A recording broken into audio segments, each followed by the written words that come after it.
All right. Good morning, afternoon, everyone. Thank you all for being here, and thank you for anyone who is joining us for this really important conversation on, it could be one of the top, if not the top issue facing our region right now here in Central Florida, and that is our housing crisis. My name is Nancy Alvarez. I am Vice President of Community Relations and Equity Impact at Heart of Florida United Way. And just for some context on our role in this issue, Heart of Florida United Way runs our 211 crisis line here in Central Florida, and we get the calls. We're the ones on the front lines answering the phone from residents who need assistance. And I'm going to give you a little snapshot of what that looks like in terms of housing as we get into our program here today. But before I do that, I just wanted to give all of you who are watching an introduction into our panel. We have some major players here today on this issue, and we appreciate your time. We know how busy you are. So we'll do a quick little round robin here of who is here on this call, but also the role you play in this issue of the housing crisis in our community. Mayor Dyer, we'll start with you. Mayor Buddy Dyer, the City of Orlando. You really don't need an introduction, but I'd love to start with you for just a brief greeting to anyone who may be watching. And we were talking a little bit earlier about what perspective you could give us as we get started here today. And I think really one of the most extraordinary things about you is how long you've been mayor here in the City of Orlando. And we'd love to get some perspective on how you've seen this issue of housing evolve over the years to where we are now. So well, thank you, Nancy, and it's nice to see you in your new role. Congratulations, and look forward to working with you in your different capacity moving forward. So I would say at this point, I've been mayor for 19 years, and I think the housing crisis right now can't be understated, is probably the most difficult that it has been in the last 20 years. We had a different situation with the housing bubble that led to the recession in 08, 09, somewhere in that range. But right now, it's simply the availability of housing and the availability of affordable housing, and trying to ensure that everybody has an opportunity to have quality housing regardless of their economic status is an important issue for the city. The last 5 years or so, we've invested $43 million to create and preserve housing options. And what we do is we do a small percentage of making a project viable, probably the last 5 or 10% on a lot of them, but we've been able to participate in the construction or rehabilitation of 1,700 multifamily units and another 150 single family units. But we know that COVID has really taken a toll on everything that's happening in the market. So in terms of rent and housing prices, we usually have a 3 to 5% typical rent increase annually, but the last year, it was depending on exactly where you were, it was between 20 and 30%. And when you're living paycheck to paycheck, that is really tough to afford that. And we have up to 1,500 people a week moving to Central Florida, and they have to live somewhere. We're already at a capacity, and we have more people moving here. So we have some challenges in finding certainly affordable, but even market rate housing now that has climbed in value by probably $100,000 a single family unit over the course of last year. So I see this as an issue that is going to require what we do best in Central Florida, and that's collaboration and partnership with state government, local government, federal government. It's been important in the last years, the business community, the development community, and then groups like the Orlando Housing Authority. So thank you for including me in this important conversation. Thank you for being here, Mayor. And definitely one of the things we want to dig into over the next 45 minutes is exactly what that collaboration looks like, right? And really defining it and laying it out there. As we continue with our introductions, Vivian Bryant, I want to turn to you now. If you could introduce yourself and give us your role, talk about being on the front lines of this issue. Absolutely. And thank you for inviting Orlando Housing Authority to be a part of this. And we certainly are a partner with the City of Orlando, the state of Florida, and the federal government. I am the president CEO of the Orlando Housing Authority, and we have 1,400 public housing units in the city and county, and our boundaries are not just the city of Orlando. We also have units in the county. We also operate in the Sanford jurisdiction in that we have an agreement with Sanford to manage their housing programs. And we have a partnership with Ryan on implementing housing initiatives in the Sanford community. We have 4,600 Section 8 vouchers in Orlando and Sanford that we administer. And that has been a great opportunity to provide the affordability. However, we don't have any more Section 8 vouchers to issue, and we're only looking at turnover vouchers now. And for those of you who might not understand, the voucher program provides a subsidy to the low-income household to be able to afford these increased rents. Vivian, thank you for sort of setting the stage to where things stand with you now and the challenges you're facing, and we'll dig into those as well. Ryan Von Weller, I want to turn to you now for an introduction as you're here really representing the industry. Thank you very much. Pleasure to be here. Ryan Von Weller, the Managing Director of Development for Wendover Housing Partners. We're based here in Altamont Springs, so we are hyper local. We do work all over the state of Florida and Georgia and the Carolinas as well to provide mostly what is considered true affordable housing. So our core business is to use what we deem the LIHTC tax credits, 9% tax credits, bonding capacity from local governments, non-competitive tax credits, and money from the Sadowski Fund in the state of Florida to provide multifamily affordable housing. So that is what kind of our bread and butter is. We also build market rate product. We build TOD product around several Sunrail stations in the Central Florida area. And we also are starting to build workforce product as well. So when you start looking at the needs of the community, I think that Central Florida is a very desirable place to live, right? So I think Mayor Dyer has done probably too good a job of getting people excited to move here. We've seen an influx of people that's really unprecedented. And I've been working, alongside government officials for years, when invited to, trying to take a look and vision out how things will be in the future, 10, 15, 20 years on the horizon. And our leadership here has done a tremendous job of looking at transportation and other things that are much needed to have a thriving economy and supplement the needs of folks here in the community. Affordable housing is a huge issue, as we all know. Fixing it is not easy. These LIHTC properties and developments are very, very complex. As Ms. Bryant mentioned, we're working alongside the Housing Authority in Sanford to provide them and rebuild some old public housing there, which we're about to start phase 2 on. And we've got various other projects all around Orange County, Seminole County, and the state of Florida. We're awarded the largest single affordable housing and workforce housing development in Florida's history, alongside Universal Studios last year. So we're working on that, which will bring 1,000 more units to market in the iDrive corridor. But it's a very complex issue with very few clear resources to solve. So, it's not, everyone knows it's an issue. It seems like it's straightforward to fix it, but it's very difficult. And we'll probably get into some of those challenges later on in this conversation. Ryan, thank you. And as we all know, facing these challenges takes a lot of creativity as we work towards solutions. And so that's how I want to transition over now to Paraag Sarva to talk a little bit about his role. And if you could introduce yourself to the group. Sure. Thank you, Nancy. Thanks for having me. I'm really excited to be joined by so many wonderful folks on this panel today, and in particular, Mayor Dyer and Vivian Bryant, because it just fills me with a lot of optimism to see public leaders committed to enacting real change on this topic.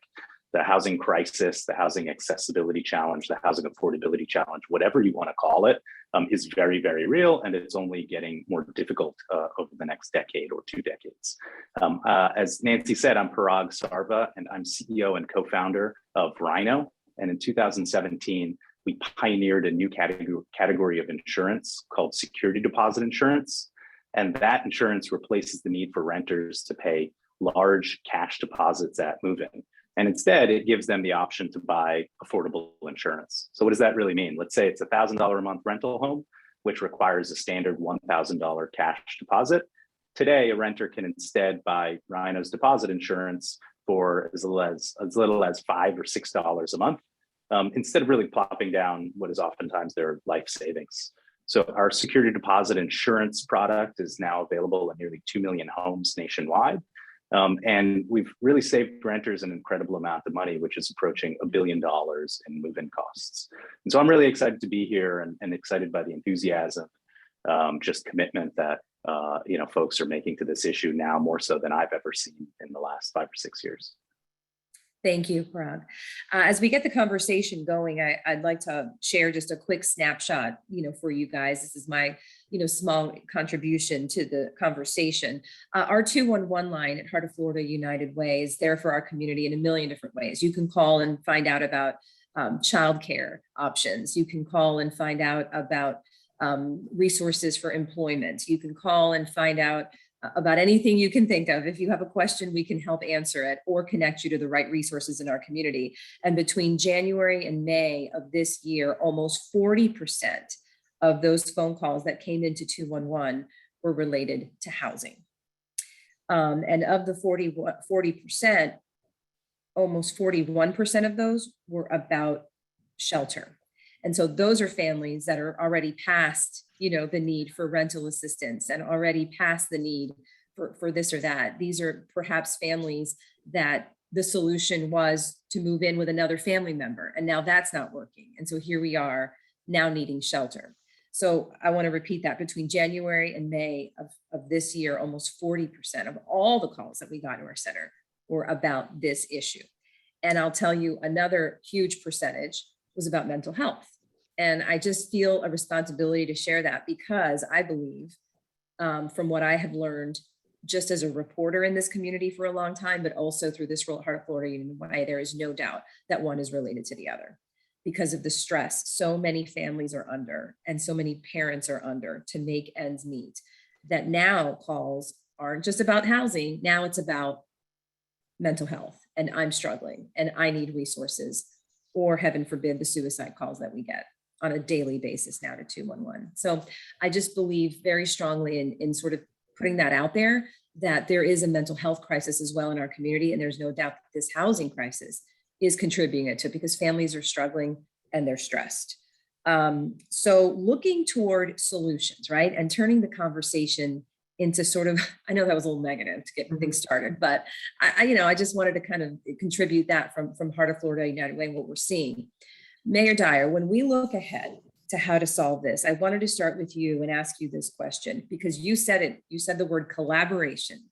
That's the magic word in all of this. So let's talk about that and how we can work together between public, private, and nonprofit leaders to address these affordability challenges.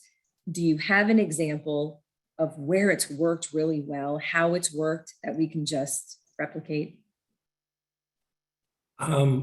As I mentioned, us being able to close the gap on a number of these projects that are affordable a lot of times, and especially with now the increase in construction prices, things just don't pencil out. The state could help us out quite a bit if they would use the Sadowski Fund as it was intended for affordable housing needs. But over the past, 10 years at least, only a small percentage of those funds, which are created through doc stamps, has actually made it to the purpose that we would like to use it for. But Ryan mentioned one of the partnerships, and that's Universal and now Disney, that are going to build developments on their property to help with the affordability for their employees and for employees in the tourism corridor in both cases. And one of the ways that we're trying to help, quite honestly, is we're trying to figure out how to make it easier and more attractive for developers to provide more housing. So we've streamlined a lot of our review process to make that easier. We've looked at some of our policies that allow easier development of townhomes and granny flats. So those are the things in the backyard of somebody's house that we didn't look that kindly on, but that's another entirely single-family residence, basically, in the backyard. And then the other thing we've done is we're providing a rebate or reduction in building code related permits for certified affordable housing units. So those are ways that I see us partnering together with private development. Ryan, bringing you into this topic of collaboration, as a community-minded industry leader in the real estate development and housing development area, can you talk about how you balance your goals and imperative to build a sustainable, profitable business with the economic challenges that we're facing here? Sure, that's the challenge, right? So Mhm. we have to take care of, internally to make sure we still have enough capital to operate, but we're also providing, essentially a public service, for lack of a better term. So it's a very rewarding industry to be in because you get to see the effect and change you make on folks' lives on a daily basis. But it's different than your true market rate apartment developers, your home builders. Not that they're bad people or capitalist pigs, but they have a fiduciary to their stockholders and shareholders to make sure they maximize their profits, right? So as Mayor Dyer alluded to, construction costs are extraordinarily high. And what we're seeing in this marketplace is that they're raising the rents commensurate with their costs. So the land costs are up, construction costs are up, which is driving, we believe artificially, rent costs up, at a rate that's not commensurate with what's actually happening in the marketplace. So there's 30-40% rent increases year over year, which is 4 or 5 times the inflationary number. You see folks, I see in the news constantly, people that have gotten an $800-900 raise in their rent, or they have to move out, in 30 days, in submarkets that aren't downtown Orlando necessarily, suburban markets as well. So, it's increasingly difficult. In the affordable housing industry, we don't have that luxury to raise our prices or our rents. So we have to build within the parameters of the money we've received and charge only the amount of rent that the government says we can charge. So it's been a very difficult time for us to unwind. We have been able to do it. The state of Florida and Florida Housing Finance Corporation has issued some additional funds to help supplement our existing pipeline projects, not only us, but other people in the industry as well. But it's an ongoing challenge and it's not going to go anytime soon. So the last piece I'll leave you with, we're working on a more traditional product type that undercuts the market. We call it the workforce housing segment, which most folks in this call are probably aware, but that's the 80 to 100% AMI people, that make that band of income in the area. So instead of charging $2,300-2,400 a month for rent, maybe a traditionally financed deal can charge $1,800 a month. And internally set that parameter instead of being guided by the government to do so. So we've had some success doing that. That's part of our universal development. And we also have 2 other projects that we're about to go forward on as well that incorporate that. So that's serving a different segment than the true affordable housing marketplace, but it's also filling a need for people that maybe wouldn't qualify to live there even if there was inventory. Yeah. Mayor Dyer, is that the future when you hear, Ryan talking about that model? It's a piece of it for sure. There's, we have to attack this in a whole variety of ways, but certainly that's one aspect. Yeah. Vivian, sending it over to you now. I mentioned, what we're experiencing at Heart of Florida United Way in terms of the phone calls that we get, every day from families who are struggling. Take us into your office and take us, in a typical day, for your staff and talk to us about the most common concerns brought to your office by families here as it relates to housing. We get a lot of calls regarding not being able to afford, wanting to move here and looking for rental assistance, and all of our waiting lists are closed. But let me say one thing about the Orlando Housing Authority, which makes us a little different from, say, Orange County or some of the other housing providers. We're designated as a moving to work agency. And of the 3,400 housing authorities across the United States, there are only 39 that have this designation, and we're the only one in the state of Florida. So we're able to change HUD rules to meet local needs.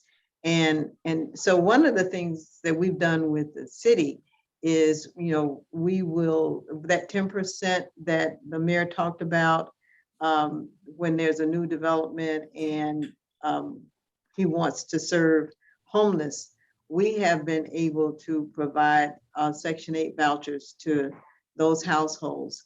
And we're kind of the ones who reach those households that are below 80%. And in our development that we just completed with Wendover Partners in Sanford, we were able to put in, of the 60 units that were developed, we were able to put in 20 housing vouchers so that the households that lived in the neighborhood could still afford to live there.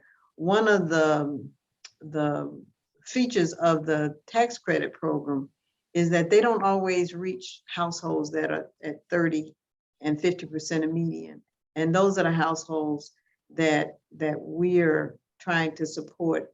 And the way to do that is with the collaboration, where when there is a property that is affordable, is tax credit, it's not affordable to someone who is at 30 or 50% of median. So we're able to make that balance for the developer to cash flow by putting in those vouchers, which makes up the difference in what the household can pay and what the developer needs to be able to pay his bills. Now, we serve the working poor, and with our moving to work designation, we started a resource center where our households are able to get jobs. Our households work if they're not elderly or disabled, and we have a barcode system where anyone who is not employed, we keep an up-to-date list of jobs that are open and available on a weekly basis. And we can do this because of our moving to work designation, that we can actually hire a job recruiter who goes out and finds jobs for our residents. And the private sector has been very supportive by hiring our residents. So we serve the working poor and the elderly and disabled, and our vouchers help them to afford those units that the tax credits are providing. So it takes the collaboration.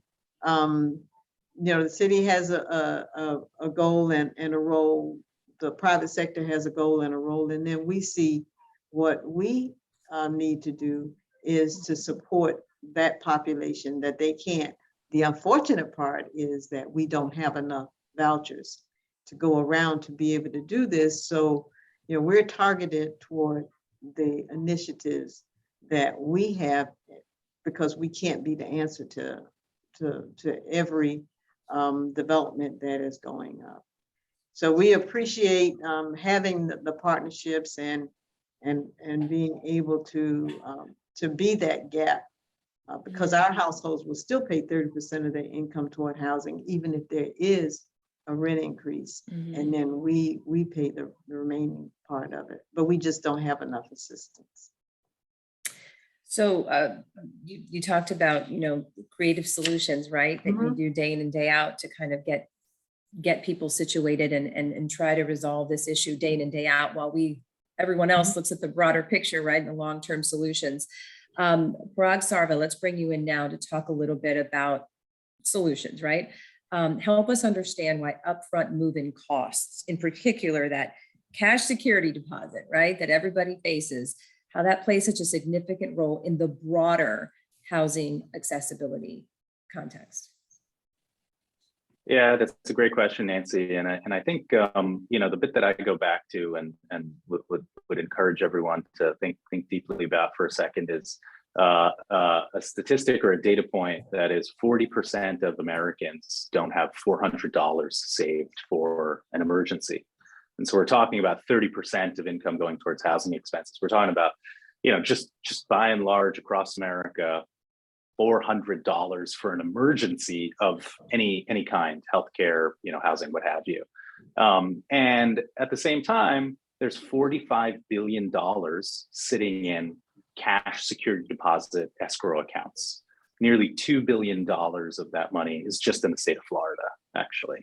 And that money, is really a rainy day fund in case a landlord needs it. Now, it serves an incredibly important purpose, right? It's not to say that the idea or construct behind a cash deposit is not real. It's very valuable and important for owners and property managers to feel protected with that additional layer of cash on deposit. However, it doesn't need to be the only way. And so that's where we see, what Rhino's done and brought, to the market over the last 5 years and over 2 million homes now, is insurance is really the right way. That in many other industries for over 100 years, protection for something that may or may not happen has been provided.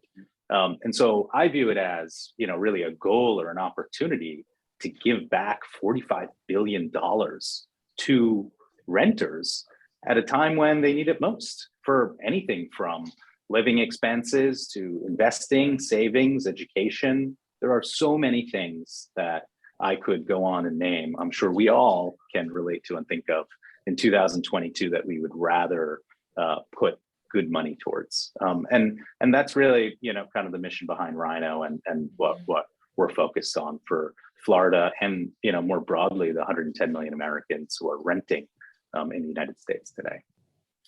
Paraag, can you talk a little bit more about technology and how it could play a role in sort of the broader issues that then feed into our housing crisis?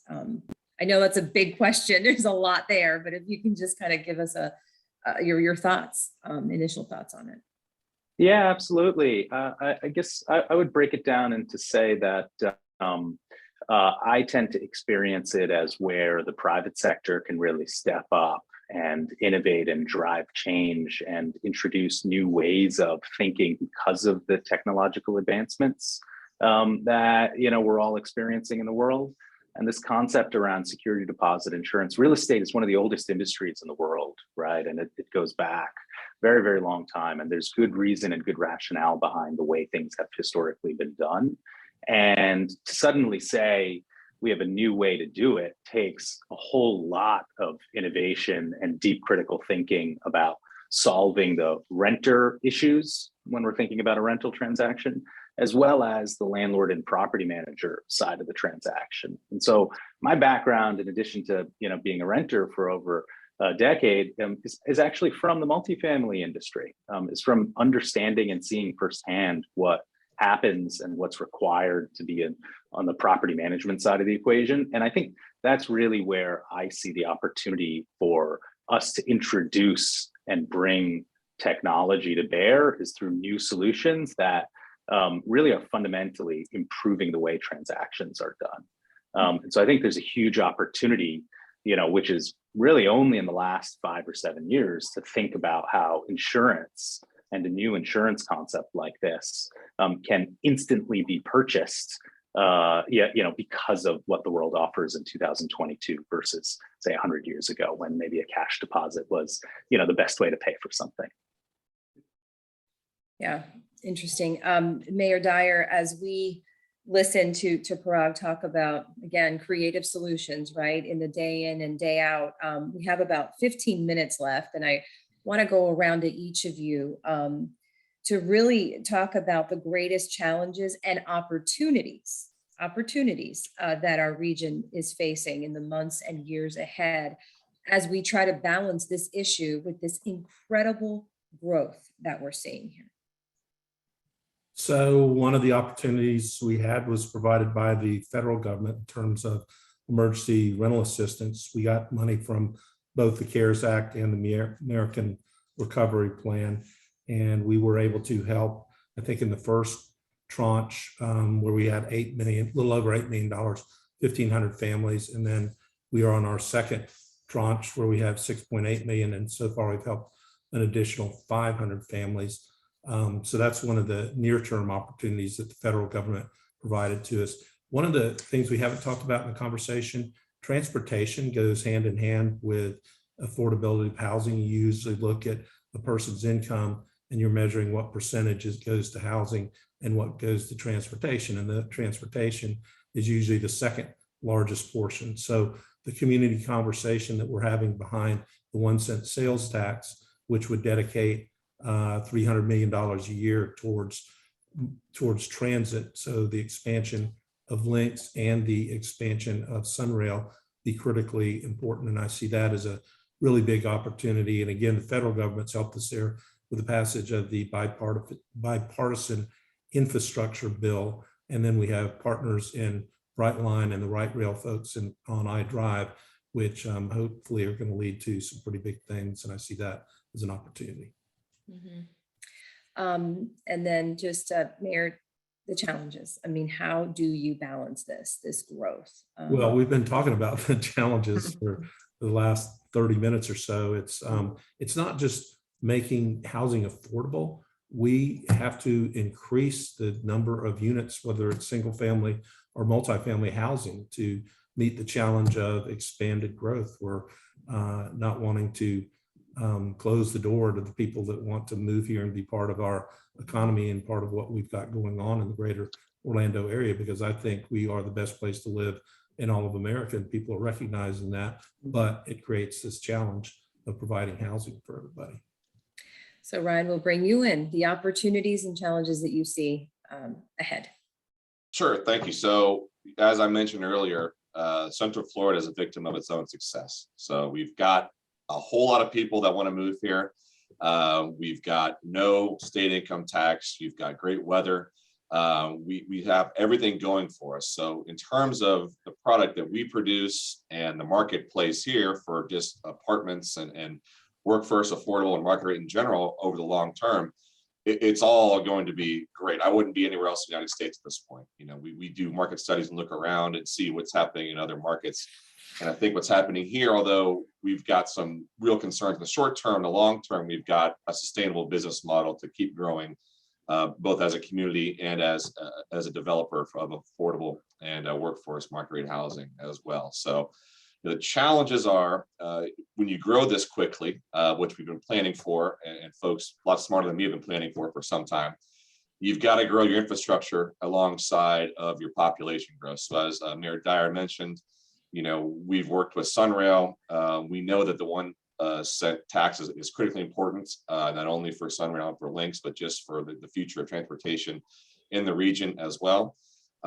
We've got studies that show in the iDrive corridor, they've got 75,000 people coming in on a daily basis to work that would qualify for 80% or under affordable housing inventory, and there's almost none in that area. So what you're seeing is people taking links 3, 4, 5 stops, 2 to 3 hours in the morning, 2 to 3 hours on the way home, just to get to a job that pays $15 or less an hour. That's not sustainable. It's not for the individual. It's not for the marketplace either. So that's a big problem. We're going to help to resolve that. But 1,000 units, even though it seems like a large number, is not going to resolve the overall issue. It's a very small drop in the bucket to the overall need. So, you know, I think all these things happening at once is kind of creating the perfect storm here with inflationary environment we're in, the cost of construction, the influx of people from out of state coming here to want to build, you know, apartments and homes and everything else. So short term, we've got a lot of challenges to work through, but I think long term, we've got the leadership in place that'll get us there. Thank you, Ryan. I'll share very quickly another statistic that we have from some data at Heart of Florida United Way. And Vivian, before I segue into you, we focus on who we call ALICE, and ALICE stands for Asset Limited Income Constraint Employed. So these are our employed residents. These are moms and dads who have jobs and still can't make ends meet because of this issue and the transportation issue, Mayor, that you touched on and everything else. We have new data that shows that almost 60% of children in Orange, Seminole, and Osceola counties live in an ALICE household. So that is almost 60% of children living in a household where from month to month, they can't make ends meet. And I wanted to share that with you guys because, you know, this conversation, these solutions are really going to be the solutions for a generation. Because if we can just break, that cycle and give those children a different community that is much more sustainable for their families, it's a very startling statistic. I think I was very surprised by it, and I've covered our community for a very long time. And so, Vivian, I wanted to bring that to you in terms of, again, the overall challenges, which we've gone over here, but opportunities, where you see hope in all of this. Well, I agree with everything that everyone has said. And the overall goal is to manage change and to respond to whatever the issues are in a supportive way, so that we are able to respond to the exceptional growth and the needs of the households who are currently live with us, as well as the new households that will come. And so, some of the things that we've done are looking to do is to increase the ability of our households and to respond and to understand technology and to be able to communicate with other entities through Teams and Zoom, because we're still impacted by COVID. We've had our residents, we've had our staff to still have impacts from COVID. So the opportunities that we see are the way that we can collaborate to make sure that our households can still interface.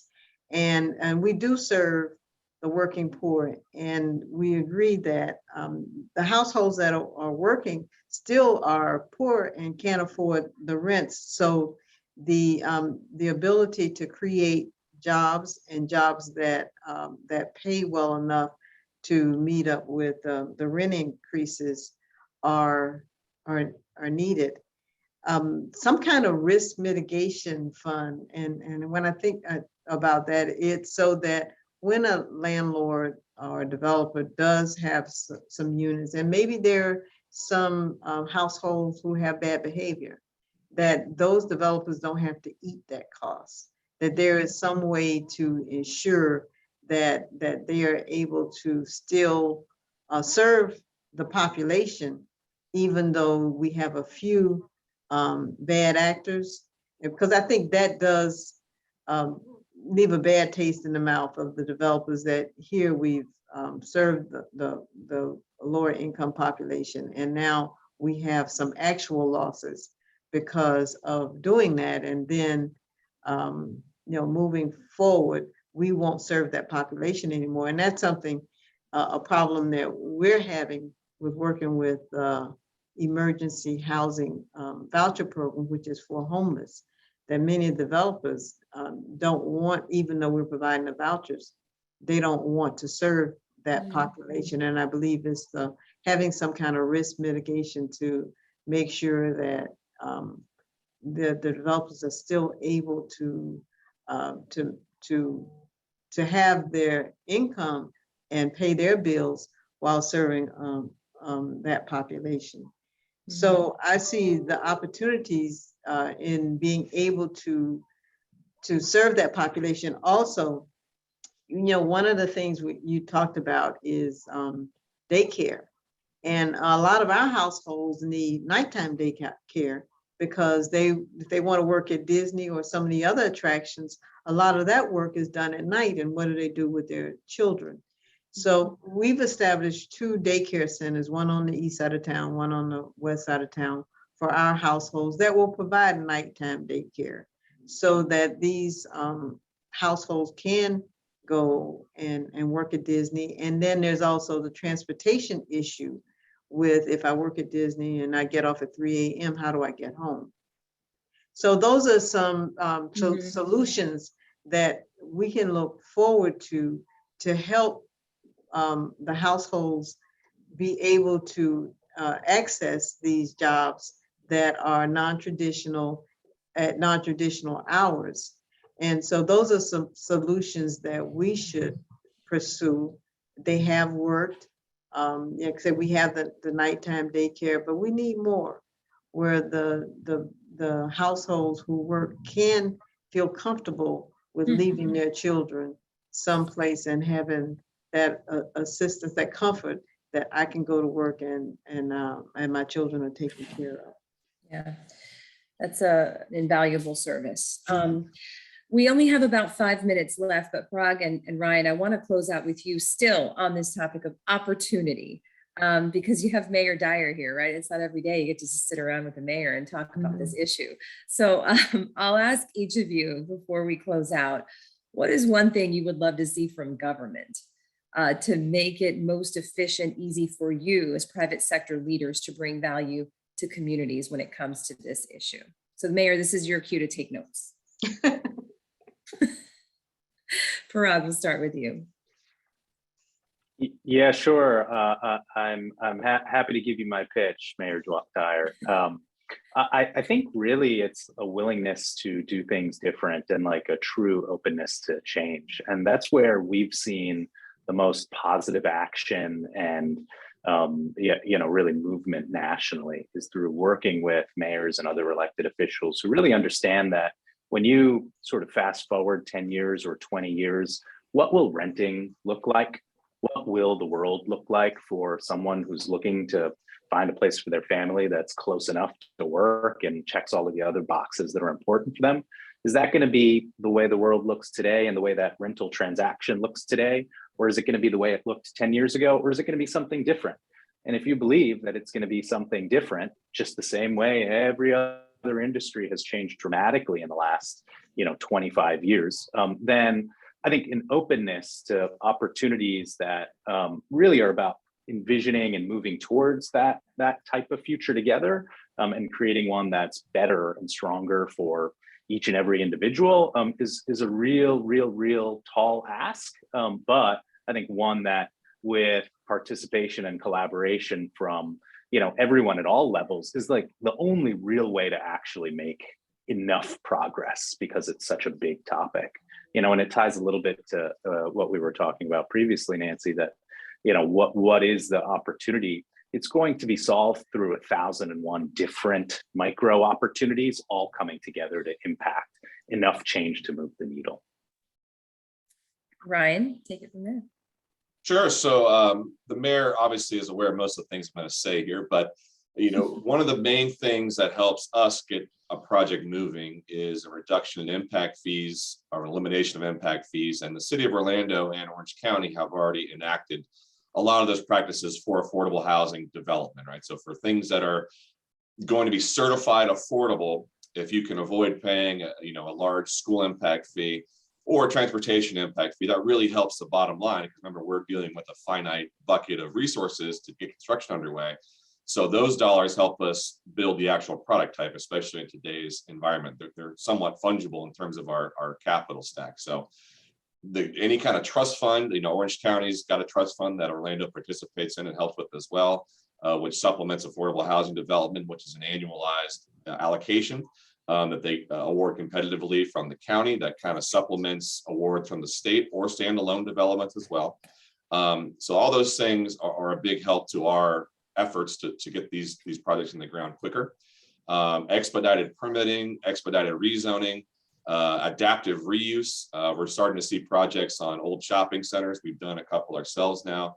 I know the state has enacted some things that the city and the county are looking at that's going to allow old industrial uses and retail uses to be quickly rezoned to affordable or residential uses in lieu of going through the comp plan amendment process and some other zoning things as well, and put the keys in the hands of the local governments, which would be extraordinarily helpful. The last thing, when you look at rents right now in the marketplace being so high, the county and some other folks from the state are talking about caps on rents, right? So I don't think you can do that effectively. It's a free market still for these folks. And if someone's willing to pay it, no matter how bad it is for them long-term, you still have to allow it. You can't kind of cap on what people are going to charge, at least in my opinion. But it comes down to kind of the carrot or the stick. So, I think, in our opinion, we should be looking at ways to incentivize people to include affordable units inside their developments. tax breaks, ad valorem breaks, again, back to the impact fee breaks to help them create affordable housing inside what otherwise might be a market rate transaction. So, punitive damage is not going to help the cause and not going to make someone lower their rents. But if you incentivize them to do so, I think you'll see a much better result. Ryan, thank you. Want to be respectful of everyone's time. We had a great conversation here today. Mayor, I do want to close it out with you. If you have any last thoughts that you want to share as you reflect on everything we've just talked about in the last hour. I just appreciate the conversation, and I did take notes from everybody's suggestions. I think we're doing a lot of what Ryan was talking about on our side anyways. Somebody made the point earlier that there's going to be 1,000 ways to approach this, but we need to approach it comprehensively and cohesively as not just Orange County and Orlando, but the region as a whole, because we don't have the ability to put all of the needed housing just in one county. Thank you, Mayor Dyer, and thank you to all of you, Vivian Bryant, Ryan Von Weller, Paraag Sarva. Appreciate your time so much. We do have to keep this conversation going, and I know we all will in our different areas in our community as we continue to lead here in Central Florida through this issue and continue to find those solutions. I know I'll be posting the link to this chat on my social media platforms, along with a link for 211 where you can see that data. I think Mayor's trying to say something. He's muted. I don't know. I'm sorry, Nancy. I was trying to answer a question in the chat. Oh, in the chat. Oh, okay. Actually, I can just answer it for Telemundo was asking the stats that I had on the emergency rental assistance, and the first round was $8.6 million, 1,500 people. The second round was 6.8 million, 500 families. Okay. Great. And hello to Giselle. Thank you for being here, Telemundo. And I love that Telemundo is here because, wow, is our community changing, right, Mayor, in terms of diversity and the just enormous amount of families that we're seeing that are moving here every day from Puerto Rico, Venezuela, Cuba, other places. So I'm loving it. But again, that influx, contributes to these challenges, right? Yes, certainly. I do have one last thing. Hey, Ryan, you mentioned some stats on some surveys that you guys had, especially on the iDrive need for housing and the number of people that are working there with certain stats. I'm gonna have Kathy DeVault follow up with you and see if we can get that information from you. We got it. We'll be able to email right to you, sir. Okay, thanks so much. Of course. Great. We're getting business done as well. Thank you again to all of you for your time for this great conversation. Again, for Telemundo, anyone else who may be watching who missed something or part of the conversation, I think we're all going to be posting it on our platforms, the link where you can rewatch this and go to spots in the conversation that you want to listen to again. And I know I'll be sharing as well a resource where you can see our 211 data real time. So you can get sort of a snapshot of the kinds of calls that we're getting from our community members, because it really helps to tell the story of what our families are experiencing right now and the help they need. So thank you so much to all of you. We're going to wrap up for this afternoon. Appreciate your time, and I hope we can do this again soon. Thank you. Thank you. Take care.